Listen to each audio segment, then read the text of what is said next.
कहां से आए हैं, आखिर कौन है हमारा रचयिता।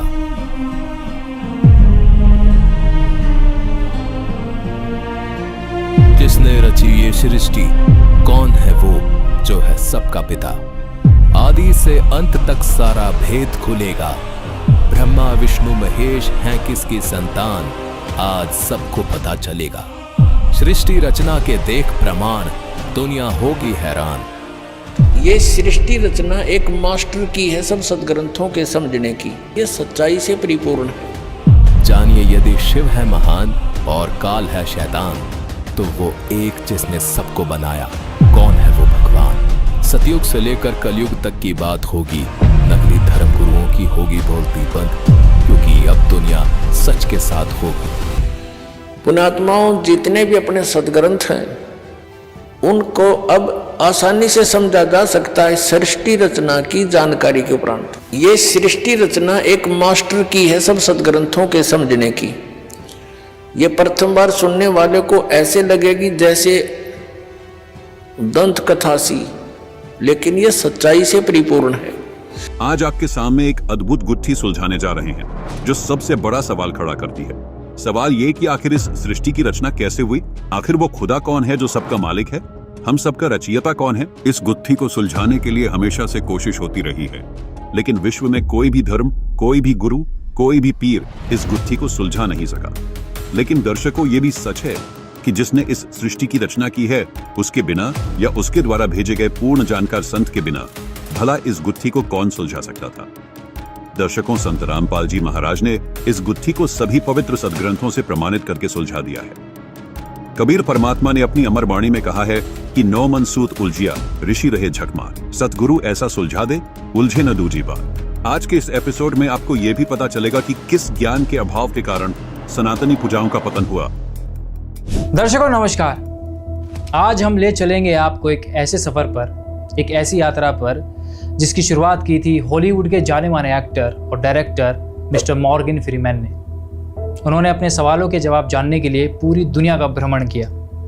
दर्शकों, उन्होंने the story of God with Morgan Freeman नाम से एक डॉक्यूमेंट्री भी बनाई है जो नेशनल जियोग्राफिक चैनल पर चली। आपको बता दें कि मॉर्गन फ्रीमैन ने अपनी यात्रा शुरू की थी गॉड यानी परमात्मा की तलाश करने के लिए, लेकिन उनकी ये तलाश, उनकी ये खोज अधूरी रह गई। उनकी ये खोज इसलिए अधूरी रह गई क्योंकि उनके संपर्क में कोई भी ऐसा संत नहीं आया जो गीता जी में तत्वदर्शी, पवित्र कुरान शरीफ में बाखबर और इंग्लिश में ऑल नॉलेजेबल कहा गया है। आज हम आपको फिर से उसी यात्रा पर ले चलेंगे जो यात्रा मिस्टर मॉर्गन फ्रीमैन ने की थी। जिन सवालों के जवाब मिस्टर मॉर्गन फ्रीमैन नहीं जान पाए, उन सवालों से हम आज एक एक करके पर्दा उठाएंगे, उन सभी सवालों के जवाब ढूंढेंगे। तो चलिए देख लेते हैं कि सबसे पहला सवाल मिस्टर मॉर्गन फ्रीमैन का क्या था। देखिए, हर धर्म की क्रिएशन से जुड़ी एक कहानी है, तो वो कहानियां क्या बताती हैं हमारे बारे में, हम कौन हैं, कहां से आए हैं। दर्शकों, मॉर्गन फ्रीमैन जिन सवालों के जवाब खोजने के लिए दुनिया भर के जिन धर्म गुरुओं, पादरियों, मौलवियों के पास जाने वाले हैं, क्या उनके पास मॉर्गन फ्रीमैन के सवालों के जवाब मिलेंगे, या फिर उनको भी सृष्टि रचना के ज्ञान को लेकर सिर्फ अधूरी जानकारी ही मिलेगी। बिल्कुल वैसी ही अधूरी जानकारी जैसी प्रेमानंद जी और अनिरुद्धाचार्य जी ने दी है। ये देखना काफी दिलचस्प रहेगा। चलिए देखते हैं मॉर्गन फ्रीमैन जी को अपनी इस यात्रा से सृष्टि रचना के बारे में क्या जानकारी मिलती है। मैं निकल रहा हूं ये जानने कि इस सृष्टि की रचना कैसे हुई। मिस्टर मॉर्गन फ्रीमैन अपनी यात्रा के दौरान अलग अलग देशों में गए और अलग अलग देशों में जाकर उन्होंने अलग अलग धर्मों के लोगों से सवाल किए। उन्होंने सवाल किए कि हम कौन हैं, कहां से आए हैं, सृष्टि की उत्पत्ति कैसे हुई है, इस सृष्टि को बनाने वाला कौन है, यानी भगवान कौन है। हमारी धरती पर इंसान अरबों की तादाद में है। ये यकीन करना मुश्किल है कि हम एक आदमी और एक औरत से जन्मे हैं, मगर ऐसा है। कौन थे वो, कब और कहां रहे थे। दर्शकों, मॉर्गन फ्रीमैन का कहना है कि इस दुनिया में अरबों व्यक्ति हैं। उनका कहना है कि ये मानना थोड़ा मुश्किल है कि हम सब एक ही औरत और पुरुष से आए हैं, लेकिन वो कहते हैं कि ये सच है। वो इस बात को बिल्कुल सही और सच मानते हैं।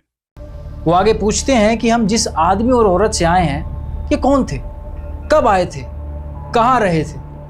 इस सवाल का जवाब जानने के लिए वो इटली जाते हैं और 2 अलग अलग पादरियों से मिलते हैं। अब मेरी इच्छा विज्ञान और जूडाइयो क्रिश्चियन की दुनिया की शुरुआत की कहानी जानने की है। इसलिए मैं आया हूं रोम, जहां माइकल एंजेलो की शानदार Sistine Chapel ceiling book of Genesis को चित्रों में झलकाती है। 6 दिन में गॉड ने रोशनी बनाई, फिर सूरज, फिर चांद और फिर बनाया आदमी को।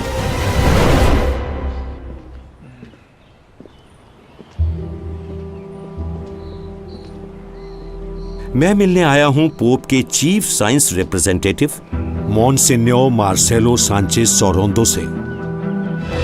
तो आप हैं chancellor pontifical academy of sciences के? जी बिल्कुल। ये कब शुरू हुई और क्यों?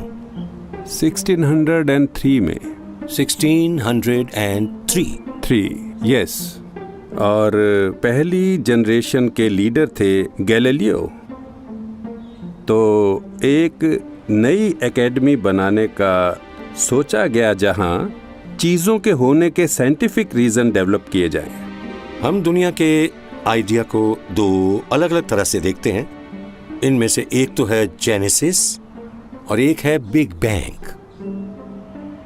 दरअसल बिग बैंग कोई क्रिएशन नहीं है, ठीक है, क्योंकि हम नहीं जानते, हमें नहीं पता कि बिग बैंग से पहले आखिर था क्या। यही तो सवाल है मेरा। और यही वजह है कि क्रिएशन का कोई ताल्लुक नहीं है इस बिग बैंग से।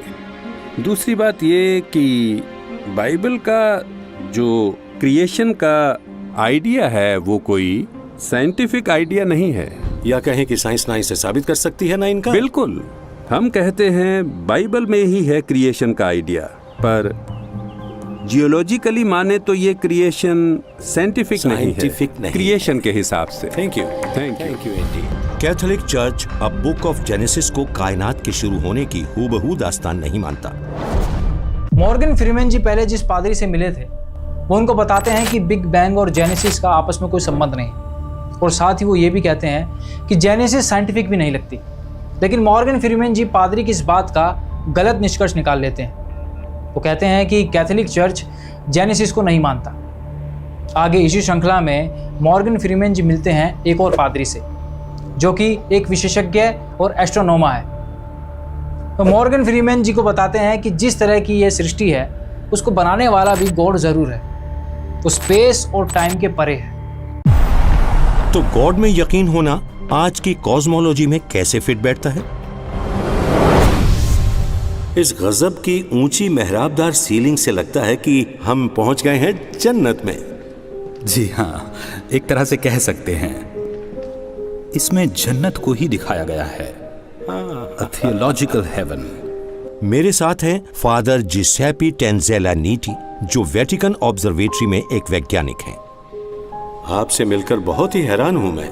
आप एस्ट्रोनॉमर हैं और आप एक होली मैन भी हैं। जी, मेरी फील्ड ऑफ स्टडी रही है radio galaxies, quasars, extra galactic objects, और ये एक अलग तरह की जन्नत है। मुझे याद है जब हम देख रहे होते थे गैलेक्सी स्पेक्ट्रा को, तो मैं स्पेक्ट्रा का वेट करते वक्त प्रे किया करता था। और